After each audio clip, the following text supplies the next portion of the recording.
je vais commencer par me présenter. Donc, Alexandra Lefebvre, je suis responsable de la communication et des partenariats pour l'association Solinium. Du coup, Merci. Solinium, c'est une association à but non lucratif qui a été créée en 2016 par donc l'actuelle directrice générale Victoria Mondefield. Galarchet. Du coup, donc Solinium, comme je disais, c'est une association à but non lucratif. Donc nous, notre côté, on développe des solutions innovantes pour outiller les acteurs de la solidarité. Globalement, on a des projets orientés plutôt sur la transition numérique. Et donc, nous, notre but, c'est vraiment de trouver et d'aider en fait les acteurs de la solidarité au sens large à avoir donc les bons outils, les bonnes méthodologies pour augmenter l'impact social. Et dans ce cadre-là, en fait, on a deux projets principaux qui sont donc SoliGuide et Merci pour l'invite. SoliGuide, donc c'est je vais en parler juste après parce que c'est peut-être la partie qui vous intéresse un peu plus aujourd'hui. Donc c'est un guide numérique solidaire. Concrètement, c'est une base de données sur laquelle vous allez trouver tous les lieux utiles pour aider les personnes en difficulté. Donc, c'est un site, une application mobile gratuite et accessible donc librement. Vous allez pouvoir vous connecter, enfin aller sur le site et ensuite trouver des lieux tels que des distributions alimentaires, des cours de français, des ateliers numériques, des soins gratuits. On a plus de 45 000 services qui sont déjà référencés dans 23 départements, mais je vais y venir juste après. Et ensuite, un deuxième projet donc, qui est Merci pour l'invite, où là, on est sur un réseau d'hébergement citoyen. Aujourd'hui, on a développé une plateforme qui permet de mettre en lien des particuliers qui peuvent héberger avec des travailleurs sociaux et des associations. Et donc, ils vont pouvoir, à travers de cette plateforme, donc c'est une sorte de gros CRM, pouvoir se mettre en contact avec des hébergeurs et ensuite, dans un second temps, de pouvoir gérer directement l'hébergement depuis cette plateforme. Voilà. Donc, pour revenir rapidement sur SoliGuide, et ensuite, je viendrai bien entendu sur l'objet de notre webinaire, donc l'étude de la précarité connectée. Donc, en fait, pourquoi on a créé SoliGuide, c'est qu'on s'est rendu compte qu'il y avait donc vraiment des grosses difficultés d'orientation. Il y a une offre qui est vraiment très, très intéressante en France, mais ça peut être vraiment difficile pour beaucoup d'entre nous de s'y retrouver, d'avoir accès donc, à ces lieux. Et donc, on constate vraiment un découragement, et voire pour ne pas dire une perte de confiance dans l'action sociale. Et ça, autant du côté de bénéficiaires que des personnes qui les accompagnent, qui elles-mêmes en fait sentent qu'il y a une sorte de perte de lien de confiance. Donc, la crise sanitaire, bien entendu, a accéléré ce problème d'orientation et a renforcé donc l'exclusion. Donc par rapport à ça, donc on a donc eu l'idée de développer donc SoliGuide.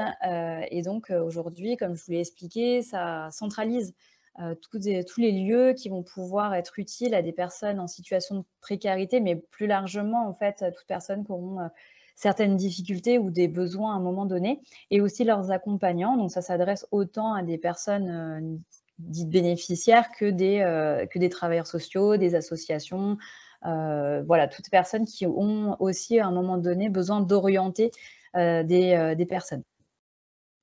Donc, c'est censé être un outil donc ergonomique, simple et rapide d'utilisation. Et là où j'insiste vraiment, c'est que nous, l'important et pourquoi aussi on a privilégié le numérique, c'est la mise à jour.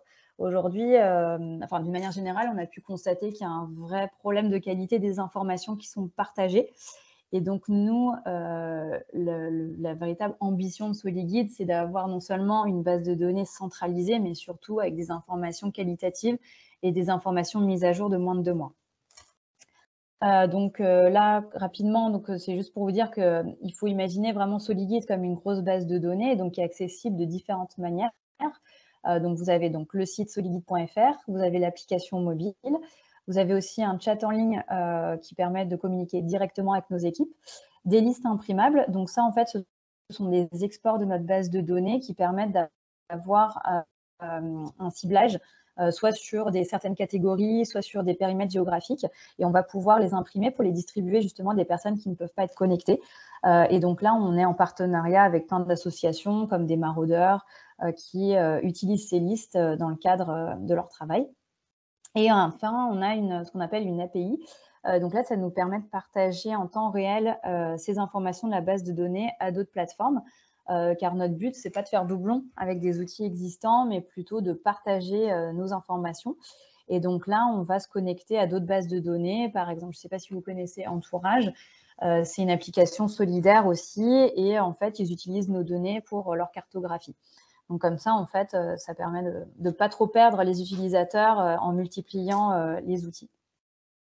Donc on a, comme je le disais, différents types de services, accueil de jour, alimentation, hygiène, des activités. On a aussi une grosse partie sur l'insertion professionnelle, donc plutôt orientée emploi, formation.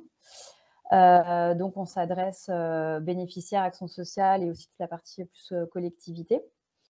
Et enfin, pour terminer sur cette présentation de SoliGuide, on a donc aujourd'hui plus de 45 000 services cartographiés et on a une moyenne d'utilisation de 500 000 utilisateurs par an. Et donc là, surtout notamment maintenant avec la crise ukrainienne, on augmente une très très forte augmentation au niveau des recherches. Et actuellement, donc, nous sommes présents sur les départements que vous voyez sur cette carte. Donc en fait, les différences de couleurs, c'est plutôt lié aux années d'implantation. En fait, cette année, en rouge, c'est les départements qu'on a ouverts cette année, c'est-à-dire qu'on est en train de cartographier les lieux actuellement. Voilà. Est-ce que déjà, par rapport à ça, il y avait des questions ou est-ce que je peux poursuivre sur l'étude? Ça a l'air bon. Du coup, je poursuis donc sur l'étude Solinum. C'est pourquoi on se retrouve aujourd'hui. La première question, quand on parle de SoliGuide, c'est pourquoi le numérique? Pourquoi le numérique? Parce que vous adressez en priorité à des personnes qui sont en situation de grande précarité. Donc, pourquoi avoir choisi le numérique? Et nous, en fait, on s'appuie sur notre étude qu'on a menée en 2018, qui casse justement tous les a priori qu'on pourrait avoir et qui montre que justement, aujourd'hui, le smartphone, notamment, est devenu un véritable compagnon et c'est aujourd'hui un usage assez démocratisé. Après, tout ça, je le mets entre gros guillemets, bien entendu, parce qu'on sait, si vous êtes tous là, c'est que vous savez très bien aussi les fractures, les freins qu'il peut y avoir aussi à l'accès au numérique. Néanmoins, ce qu'on a pu démontrer, c'est qu'il y a quand même aujourd'hui un usage assez large du smartphone, en tout cas. Donc, nous, en fait, en 2018, on a créé une étude. On s'est appuyé sur nos partenaires, donc des associations, des travailleurs sociaux pour nous aider à construire cette étude et aussi une sociologue donc qui a créé vraiment tous les questionnaires, les grilles d'entretien et la méthodologie. Ensuite, sur vraiment la partie plus terrain, ce sont nos équipes avec l'aide de bénévoles qui sont allés à la rencontre de personnes sans domicile fixe pour leur poser des questions et savoir justement quel était l'usage vraiment du numérique. Concrètement, on voulait vraiment comprendre les pratiques et aussi les problématiques qui étaient rencontrées par les sans-abri. Et nos objectifs étaient donc de mieux cerner le besoin des personnes sans abri, d'aider aussi les acteurs, donc toutes les personnes qui les accompagnent au quotidien. Enfin, on avait aussi cet objectif de sensibiliser le grand public sur le numérique. Parce que c'est vrai que là, il y a un petit schéma qui le montre. Quand on interroge des personnes dans la rue, la première réponse, c'est non, une personne qui est à la rue n'est pas censée, entre guillemets, avoir un smartphone ou c'est vraiment bizarre.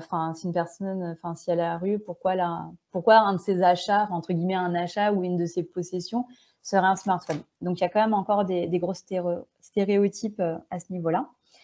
Au niveau de la méthodologie, donc, on a donc interrogé des 285 personnes En fait, on a interrogé plus de personnes, mais c'est juste qu'au niveau donc de l'échantillon qui a été choisi, au final, ça a été donc 285 personnes représentatives qui ont été sélectionnées. Donc globalement, ce sont des personnes, donc des hommes, des femmes, avec une moyenne d'âge, si je ne dis pas de bêtises, autour de 35 ans. Je crois que dans l'échantillon, les personnes interrogées, ça allait de 20 ans à 50 ans environ. Donc des personnes qui étaient à la fois en situation de rue, des personnes qui étaient aussi dans des logements précaires. Voilà, donc un échantillon un peu plus large. Et après, donc on a rencontré des personnes qui étaient seules, en couple, avec enfants, et des personnes vraiment de multiples origines. Aussi, pour préciser, donc nous, on a défini donc sans-abri dans notre étude une personne qui est privée de domicile dans ses dimensions physiques, sociales et légales. Donc, ça inclut donc des personnes qui sont en hébergement d'urgence, hébergement temporaire. Voilà, donc cette étude a été menée sur 12 départements avec l'aide de 12 professionnels et dans 16 villes. Voilà. Alors, le résultat phare de cette étude, c'est qu'on a donc une conclusion qu'environ 71% des personnes sans abri posséderaient un smartphone. Cette étude est de 2018, mais on pense que depuis, le chiffre a dû probablement augmenter. À ma connaissance, il n'y a pas eu d'études similaires ou actualisées. C'est vrai que c'était, nous en tout cas, et c'est pour ça aussi qu'on a eu pas mal de visibilité, et c'est comme ça que Claire d'ailleurs nous a contactés, c'est que je pense qu'on est dans les rares études peut-être à avoir vraiment eu voilà, cet angle-là. Et d'une manière générale, on a vu que 91% de notre échantillon possédait un téléphone mobile. Donc c'est vraiment un objet qui est largement utilisé.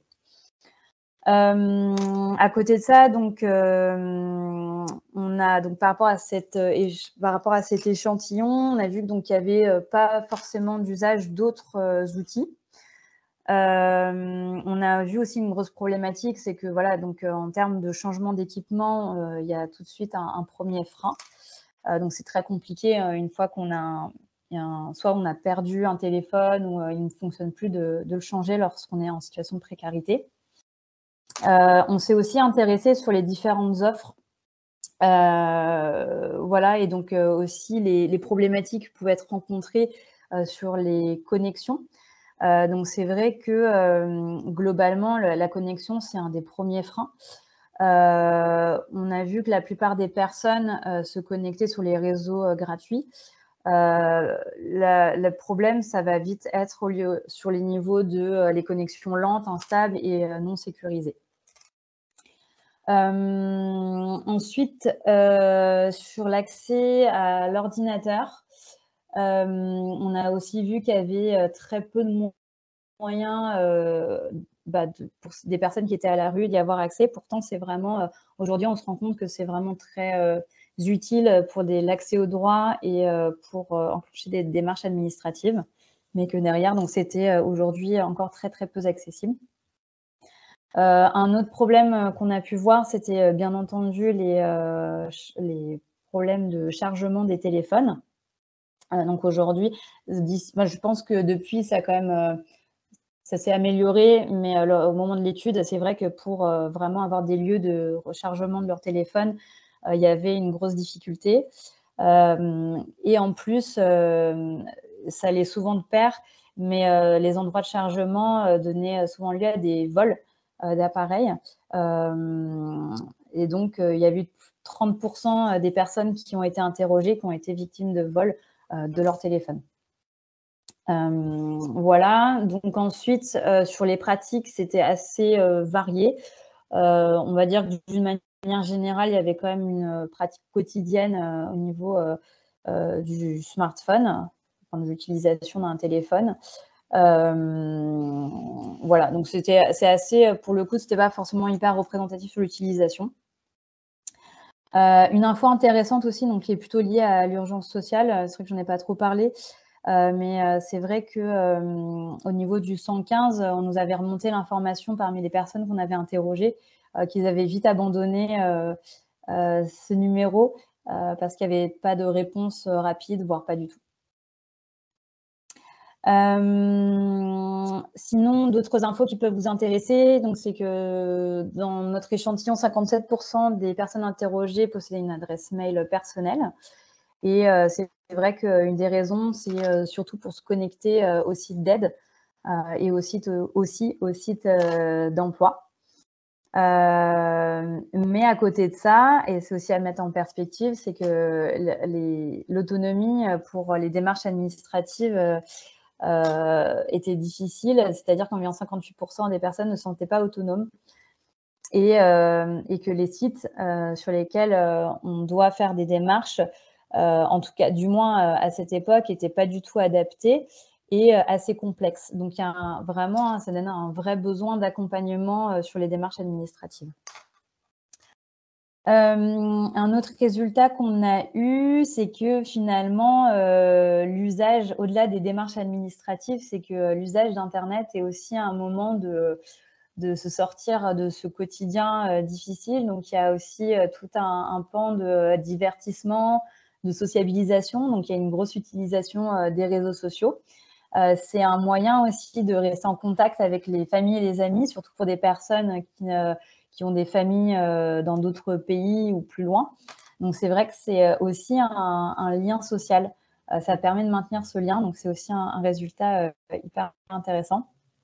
On a vu aussi qu'il y a des personnes, voilà, 40% des personnes interrogées qui regardent des films, écoutent de la musique. Et donc, ça reste bien entendu une source aussi de culture et d'inclusion.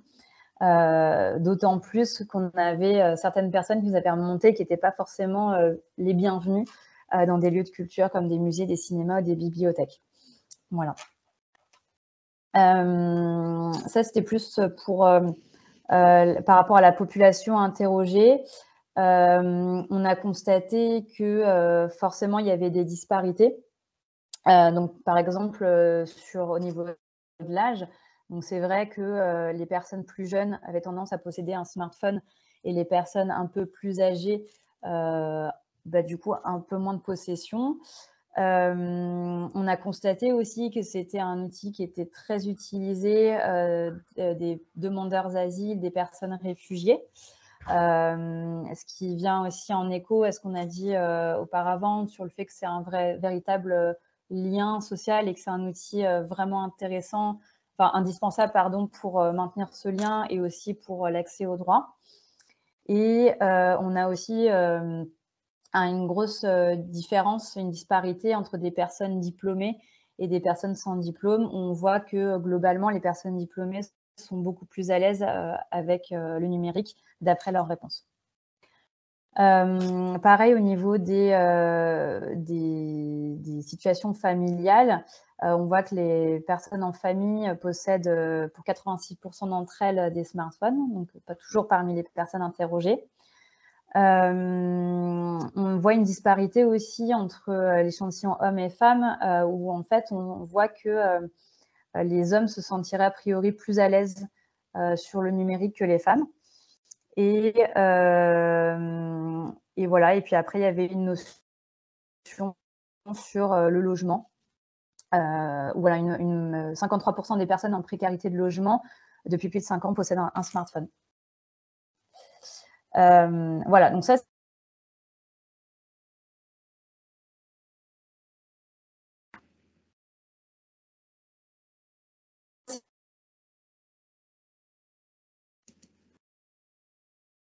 on a aussi préconisation. La première, donc, c'est de former au numérique. Et donc là, c'est tout le sujet de vos métiers. Donc, en gros, ce que je vous disais, c'est que nous, notre étude a démontré une possession d'un outil, mais les pratiques et les usages montrent bien qu'il y a quand même une grosse difficulté et que beaucoup de personnes en situation de précarité, notamment sans-abri, ne sont pas à l'aise avec le numérique. Et pourtant, on sait que c'est une condition indispensable à l'insertion professionnelle. Du coup, la formation, et notamment en priorité sur les personnes plus de 50 ans, les femmes, les familles, personnes peu diplômées, sont vraiment indispensables. Mais bon, ça, vous le savez. Ensuite, sur l'adaptation des lieux publics. Donc là, c'est plutôt pour l'accès à la connexion et aux équipements pour recharger les téléphones. Donc là, on a constaté aussi qu'il y avait vraiment une défaillance à ce niveau-là, un accès très limité. Et donc, non seulement il faut donc réadapter nos espaces publics, mais en plus former les personnels accueillants et les personnels qui travaillent dans ces lieux publics, donc bibliothèques, parcs, mairies, gares, etc. Et aussi lutter contre le mobilier urbain. Bon, ça, c'est vrai qu'on l'a ajouté, mais c'est un vrai frein parce que si ça empêche certaines personnes de pouvoir aller vers certains lieux, puisqu'ils se sentent rejetés, pas du tout accueillis, voilà. Les recherches de batterie, donc là, on vient d'en parler, mais c'est vrai que pour les personnes qui sont à la rue, c'est vraiment indispensable de partager, donc que ce soit on a vu donc des prises USB sur les abribus, des commerçants qui peuvent offrir des prises, des cahiers sécurisés. En fait, il y a pas mal de solutions qui se mettent en œuvre, mais il faut vraiment les démocratiser et les sécuriser surtout. Ensuite, donc équiper les structures. Donc là, ça rejoint la partie équipement numérique et notamment ordinateur. Donc c'est vrai qu'il y a encore des problématiques d'équipement, même si encore une fois, ça commence vraiment à s'améliorer. Mais il y a aussi du matériel qui peut être obsolète. Donc c'est vraiment important de pouvoir équiper les structures sociales. Et donc là, les solutions qu'on avait vues, donc c'est une connexion Wi-Fi gratuite ouverte pour tous les accueils de jour, les lieux d'hébergement, et beaucoup plus d'installations de renouvellement d'ordinateurs en accès libre, bien entendu. De la même manière, donc c'est en 5e proposition de proposer des offres et équipements solidaires. La plupart des personnes, en fait, qui possèdent un smartphone, souvent ça a été un équipement solidaire.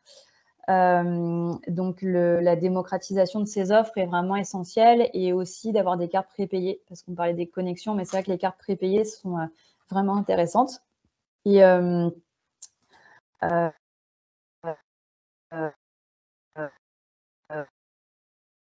pour les solutions, il y avait aujourd'hui un problème de domiciliation, parce que pour avoir un forfait téléphonique, donc pas une carte prépayée, mais un forfait, souvent il faut une adresse. Donc plus il y aura d'accès à la domiciliation, plus l'offre au forfait mobile pourrait être démocratisée.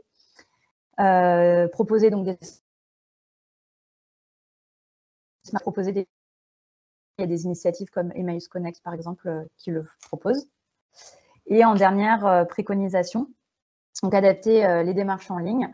Et donc là, on est plutôt sur l'accessibilité des démarches. Donc ça rejoint aussi nous, tout ce qu'on fait, le travail fait sur Soliguide.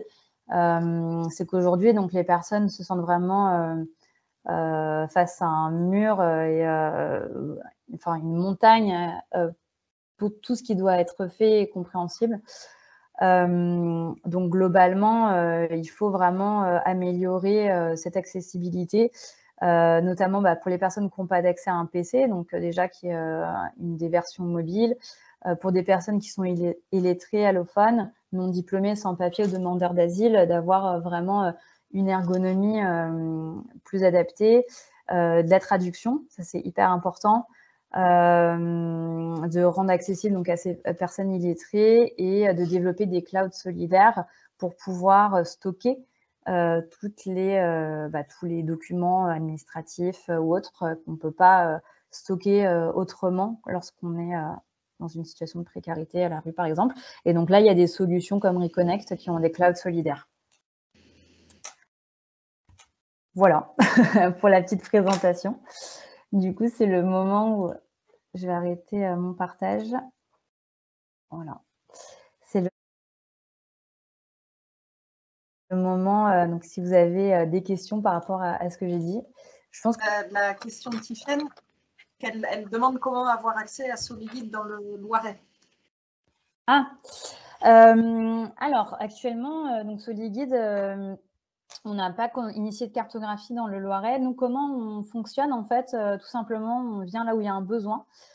Donc, ça vient de vous, oui, des acteurs de la solidarité, de toutes les personnes s'il y a un besoin qui est émis d'une cartographie, nous, en fait, on sollicite ensuite donc les différents acteurs et ensuite, on va plutôt s'orienter vers le conseil départemental, par exemple, et voir comment on peut, nous, venir démarrer une cartographie au niveau de Soliguide. Donc, on fonctionne vraiment comme ça. On n'arrive pas avec notre outil en s'imposant.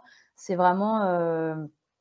c'est un besoin qui revient du terrain. Donc après, si vous avez, vous, des besoins particuliers et si vous sentez que c'est un outil qui peut être utile, nous, d'avoir vos retours, c'est vrai que ça nous donne de la matière aussi pour aller plutôt nous diriger, j'allais dire, vers les institutionnels et savoir comment nous, on peut arriver et développer cette cartographie. Seynousso. Je suis membre de l'association Passe Emploi Service, qui est basée sur Orléans, dans le quartier de l'Argonne. Et justement, on travaille avec d'autres associations qui font des maraudes toutes les semaines. Et on va savoir comment on peut commencer justement à pouvoir travailler justement avec ces associations qui sont déjà sur le terrain, qui font déjà un accompagnement. Nous, on est dans l'accompagnement à l'emploi, à la formation, au stage. Et voilà, on est dans le numérique, on a des formations dans le numérique. Et voilà, on va savoir comment on pourrait commencer justement, nous, à justement pouvoir faire en sorte de pouvoir accompagner ces personnes ou ces associations ou par quoi on doit commencer en fait. Ouais, c'est vrai que c'est une bonne question. Je pense que vous avez un peu répondu. C'est vrai que la formation, ça semble l'élément le plus direct. Donc, je sais qu'il y a plein d'initiatives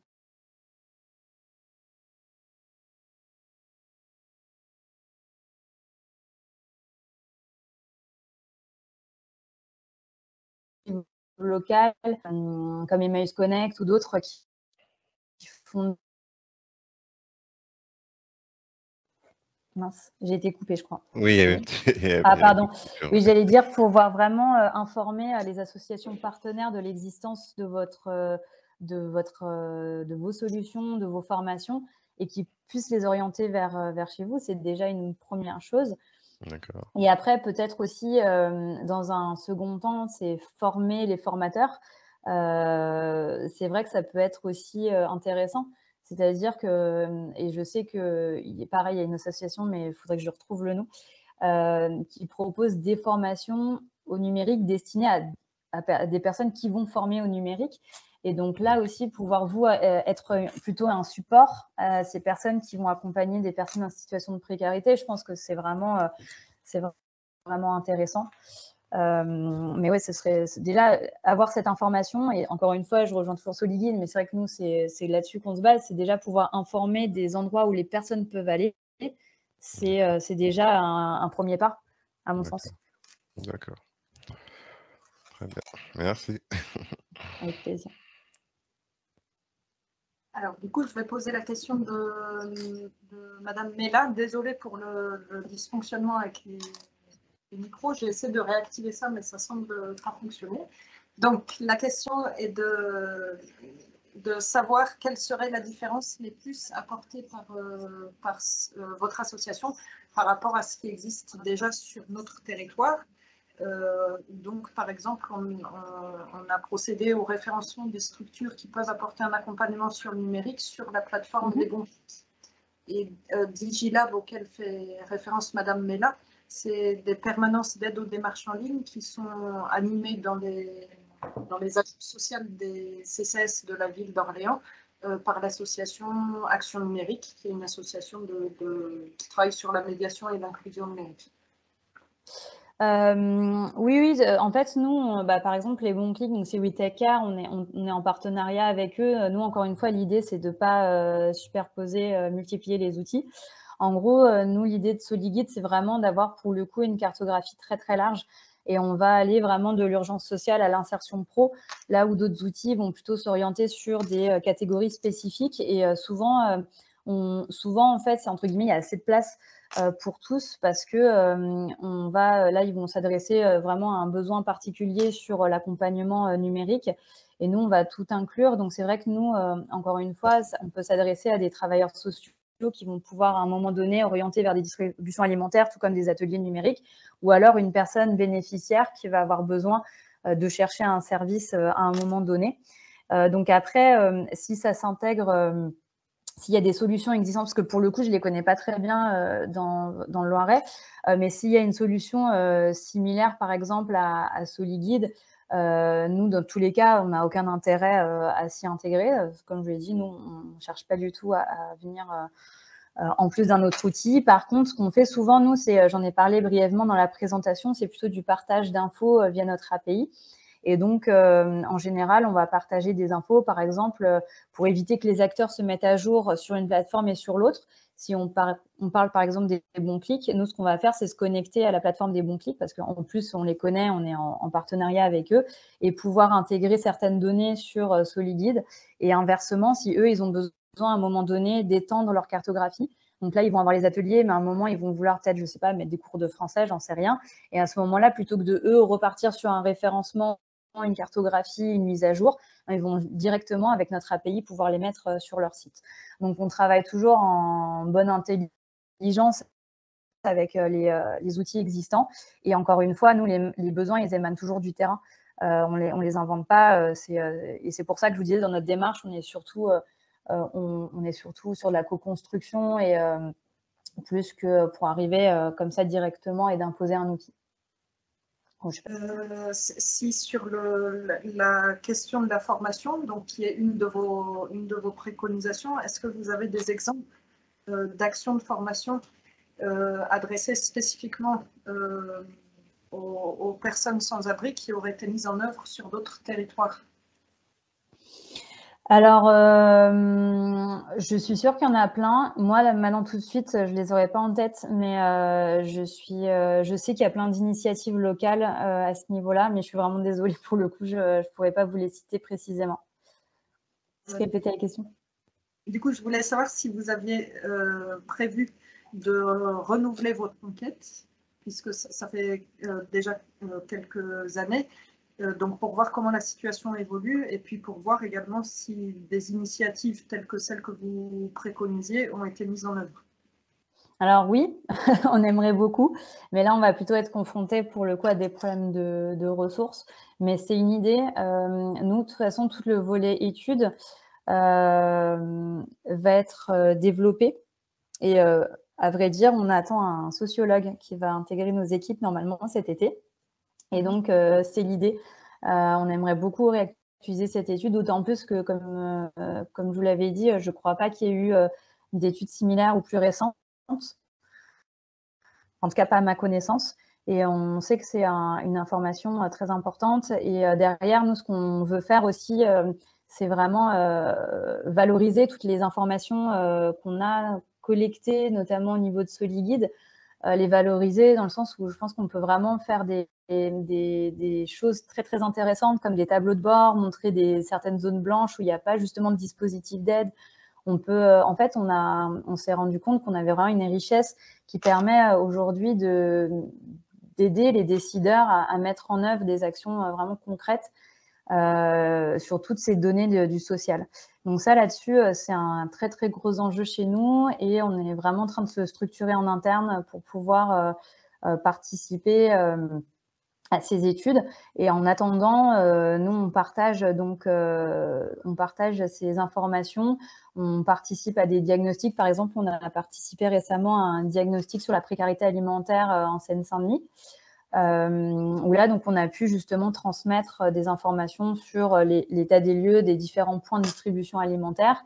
Et c'est comme ça aussi qu'on contribue aussi, j'allais dire directement, mais à moindre mesure sur toutes ces parties études. Mais c'est vrai que pour nous, c'est un sujet, c'est un enjeu très important. Et on sait qu'on a aujourd'hui cette capacité, en tout cas, à fournir des informations sociales très intéressantes.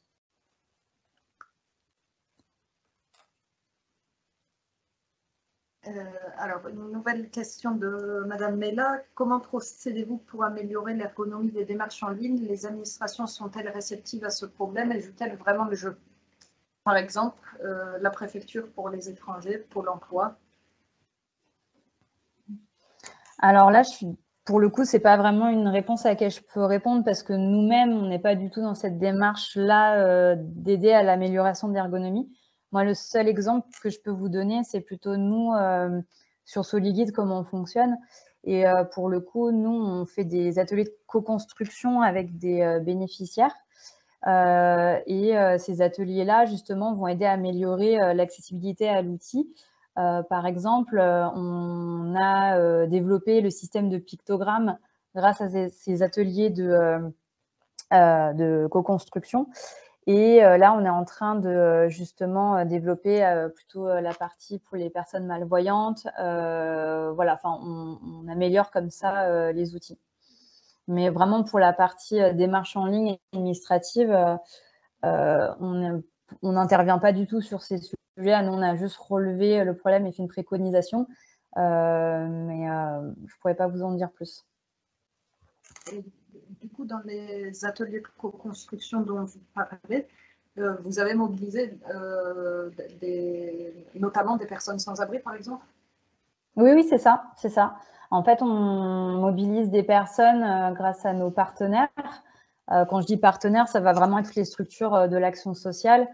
Et là, en fait, on va identifier une problématique et sur cette problématique, on va travailler sur un atelier de quelques heures et on va pouvoir trouver voilà, des solutions. Par exemple, on est parti sur ce système de pictogrammes. Ensuite, sur des autres ateliers, on va pouvoir aussi déterminer, donc là, ça va plutôt être des acteurs terrain, mais quels sont les enjeux de traduction.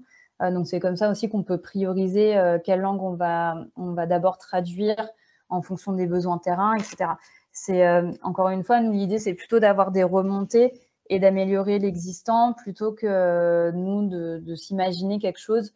Alors que de toute évidence, c'est les utilisateurs qui font l'outil.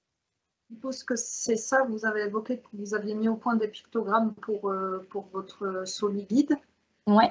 Et je suppose que voilà, ces pictogrammes peuvent être réutilisés. J'avoue que c'est la première fois qu'on nous pose la question, j'imagine que oui. En tout cas, oui, c'est vrai que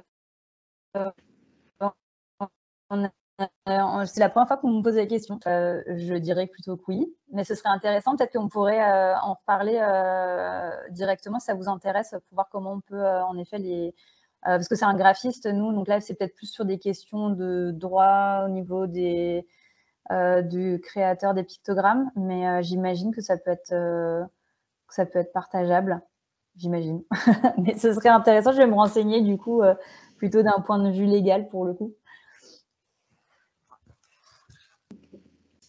J'avais encore une autre question par rapport à l'utilisation de SoliGuide, la version en ligne. Au début, vous avez présenté des statistiques d'utilisation. Vous avez bien précisé que ça s'adressait à la fois aux professionnels, mais aussi directement au public concerné. Est-ce que, du coup, vous avez une idée de la répartition des usages entre le public et les professionnels? On estime à peu près à 60% de professionnels et 40% de bénéficiaires directs. En fait, on fait une estimation à la louche, surtout par rapport aux appareils utilisés, parce qu'on se dit qu'en 3 ans, ça a probablement changé, mais on se dit qu'un professionnel va plutôt avoir tendance à faire des recherches sur un ordinateur et une personne bénéficiaire plutôt sur un mobile. Et donc, ça nous donne à peu près ces chiffres-là. Présenté aujourd'hui, donc sur l'étude précarité connectée, est-ce que ça fait écho à ce que vous observez au sein de vos structures, ou est-ce que y a des choses différentes voilà, qui n'ont pas été évoquées? Est-ce que quelqu'un souhaite prendre la parole sur ce sujet?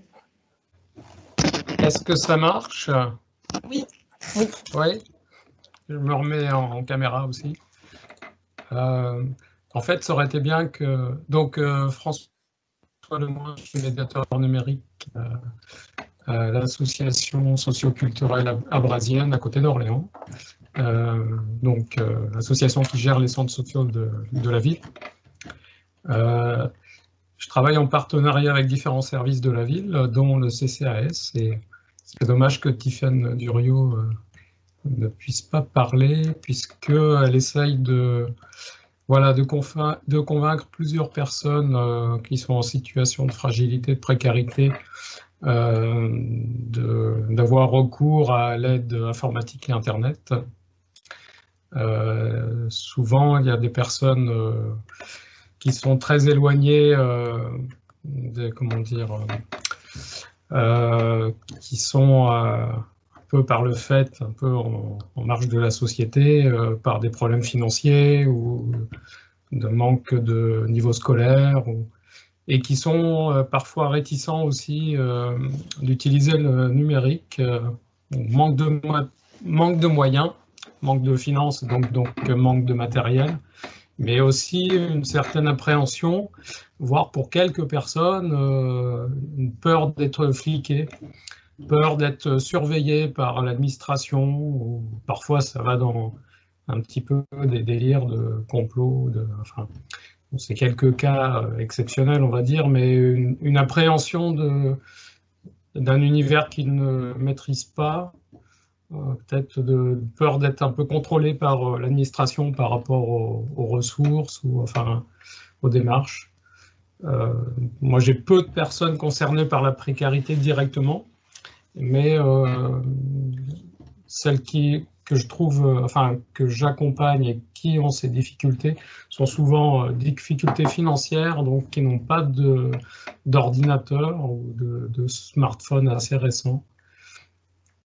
Donc avec le réseau du numérique de la métropole et Claire, on essaye de trouver des solutions sur des ordinateurs à bas coût avec l'entreprise Norip.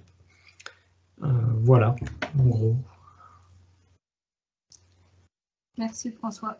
De rien. Du coup, Alexandra, ces appréhensions des publics à l'utilisation du numérique, c'est quelque chose qui était ressorti aussi dans votre étude ou pas plus que ça? Je pense que nous, ce qui ressortait plus au final, et que ce soit sur cette étude ou des retours qu'on a avec Soliguide, c'est plutôt d'une manière générale un peu une peur des démarches administratives liées à la complexité, plus que l'usage numérique. Enfin, moi après c'est peut-être aussi mon interprétation, mais j'ai l'impression que c'est ce qui ressortait aussi beaucoup. Et que du coup, après, il y avait vraiment ce frein parce qu'il y avait une sorte de peur ou d'aversion à tout ce qui va être autour de l'offre sociale, parce qu'on se dit, bah, de toute façon, c'est trop inatteignable, c'est très compliqué. Et j'ai l'impression que c'était aussi derrière, au final, peut-être la vraie aversion qu'on ressortait. Mais peut-être que, voilà, enfin, en tout cas, je pense que clairement, sur l'usage du numérique, il y a bien entendu des grosses difficultés. Mais j'ai l'impression qu'il y avait aussi ce côté-là qui ressortait beaucoup. Donc, j'imagine que c'est aussi en lien, mais... sont connus des plans de pauvreté et de précarité dans les préfectures parce que ça semblerait être un moyen de développer vos prestations.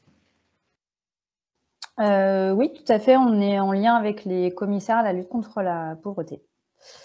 Donc après, encore une fois, c'est dans nos démarches, on se fait connaître des têtes de réseau, des acteurs de terrain, et ensuite on est aussi en lien avec tous les services administratifs, préfectures, etc. Et en fait, les commissaires à la lutte contre la pauvreté sont très impliqués dans le déploiement de Soliguide. Donc en théorie, il y en a la plupart les connaissent. Merci à tous, merci Alexandra, et puis à bientôt. À bientôt, bonne journée à tous. Merci. Merci, à bientôt. Au revoir. Au revoir. Au revoir. Alors